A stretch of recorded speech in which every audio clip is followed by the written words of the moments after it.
If you haven't checked your blood pressure recently, you might want to. New guidelines from the American Heart Association now classify nearly half of the country's adult population as having high blood pressure. It is one of the main causes of heart disease, the leading cause of death in the U.S., according to the CDC, killing 10 times more people than car accidents and murder combined.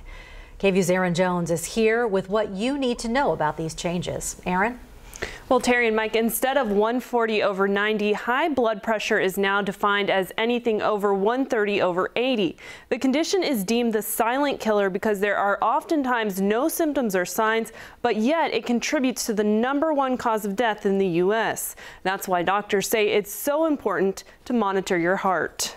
It took a medical emergency for Quincy Quinlan to realize he had high blood pressure. I had a little fainting episode in the kitchen. 2 trips to the emergency room within a week of each other. They ran some tests in the hospital and said, go see Dr. Goswami. Dr. Vivek Goswami says Quinlan was lucky because high blood pressure can be hard to detect. Oftentimes there are no signs or symptoms, and because of this, sometimes the incentive to have this actively treated is low, and that really shouldn't be the case. He says especially since new guidelines from the American Heart Association show nearly half the U.S. adult population has the condition. 130/80 is now the new cutoff for a diagnosis. If you have a systolic blood pressure of 130 or greater versus less than 120, your risk of having a heart attack or stroke goes up by 2-fold. Dr. Goswami says he hopes the recommendations will push more Americans to make some lifestyle changes, like losing the extra weight,